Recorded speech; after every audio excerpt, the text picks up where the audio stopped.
Sorry. Hello again. I put on the sound machine because you can kind of hear some noise from downstairs. I'm upstairs, so I put that on so you can hear a bunch of crickets instead. That'll be good for like when I mention jokes in my articles, and then it'll just be crickets, and it'll be like, yeah, no one's laughing. So I actually accomplished cleaning out my desk. So I'm actually have my laptop on my desk right now. So that's why the light is actually very bright and a lot better, and you can see a lot more of my room. So that's that. I probably will actually do videos in other places besides my room, but I do tend to spend a lot of time in here. So yeah, although it's not exactly a good thing. Fourth article. And I got excited because I thought there was only one article in this newspaper, but then I found the other one. So there's two. So yeah, that happens for a while, I think. And then probably after I read this article, the fourth and the fifth one, I will talk about just to kind of like check in and like talk about what I think about having written some of these articles and having read them out, and my thoughts. So this takes place around, the issue is April 19th to May 1st. So we shall find out what happens.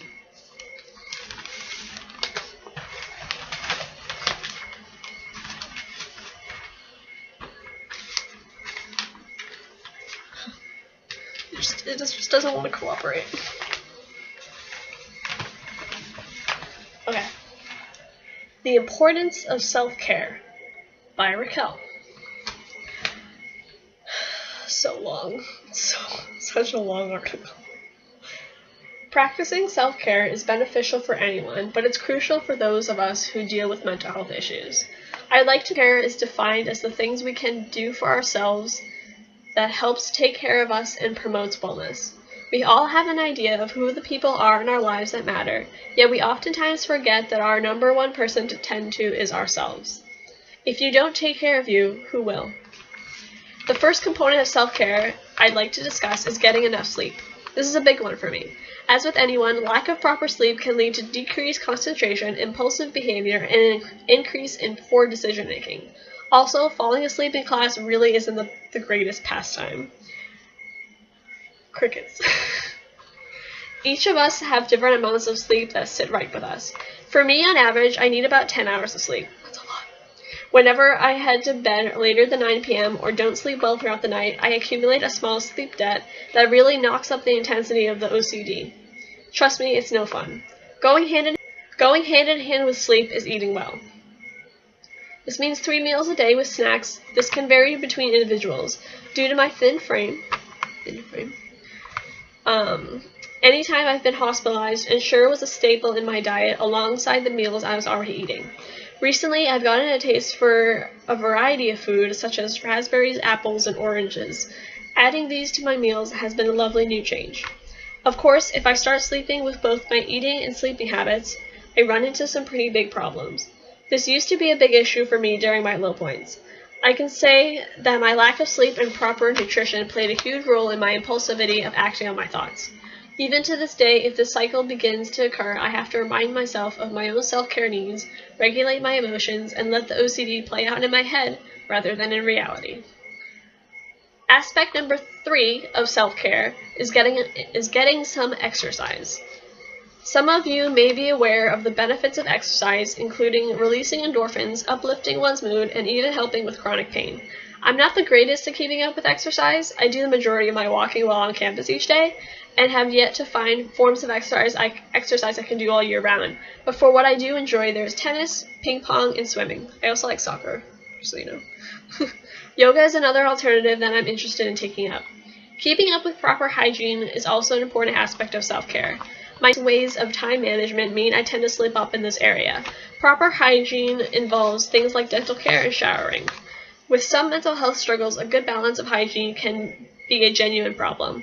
I sympathize with anyone out there having to deal with it. Maintaining positive coping strategies is also a great way to maintain self-care.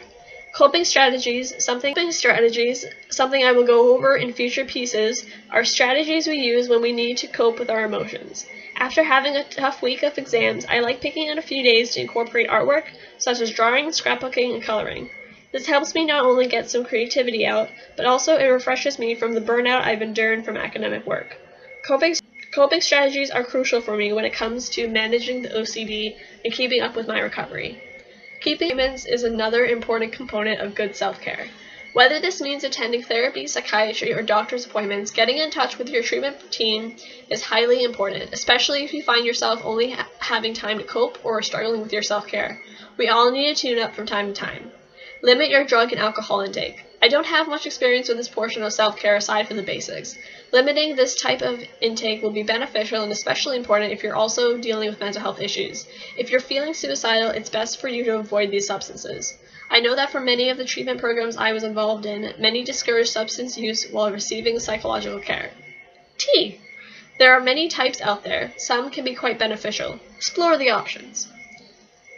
Meditation can also be a great self-care tool, anything lasting from 4 minutes to an hour. The possibilities are endless. I personally enjoy the work of the YouTube channel The Honest Guys, if you're interested in starting out.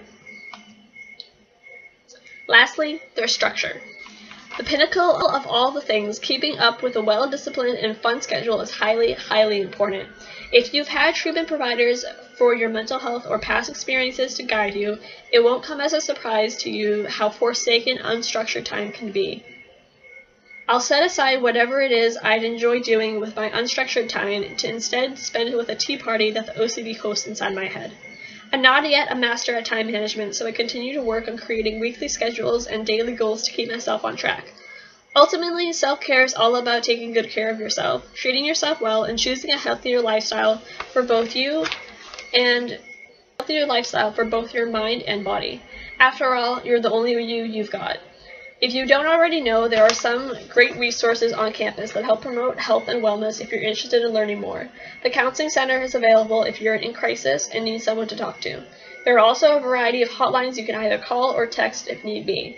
Let us all kick up some good self-care habits at the end of the semester comes upon us. Stay safe, everyone. Hopefully the next one isn't too bad, because I know Christmas dinner is coming up soon. So, I'm just going to read the other one as hopefully swiftly as I can, and then I'm going to make a short video about my thoughts so far. And I might, I don't know, is this lighting good? Because I kind of want to just put my laptop back over there. Maybe I was having, easier time reading it over there than, here. I don't know. Let me know. Yeah. Hopefully the next article isn't too bad reading. I'll include all my blooper stuff at the end of the video, so that if you want to watch it, you can, but if you don't have to, kind of thing. Yeah. So, that's it, and on to article number 5. Stay safe, have a good night, or day, whenever you're watching. It's night right now, so bye.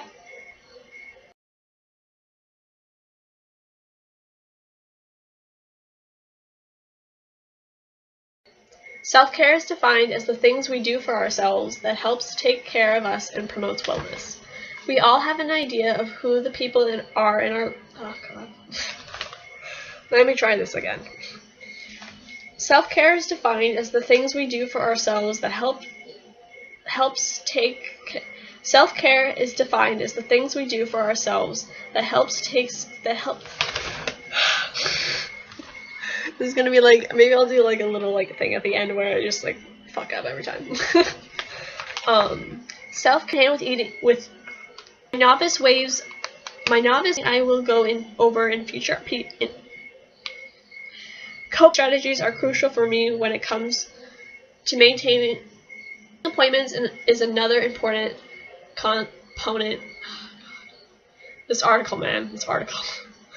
Keeping appointments is another important just kidding. This is definitely a blooper reel. I just can't. Keeping appointments of all the things keeping up with The pinnacle of all the things. Keeping up with the oh God. I just can't. I just literally can't. The pinnacle for both your... Wait, what? And choosing a health... That was such a bitch to read. I kept fucking up like every other sentence. Oh my god.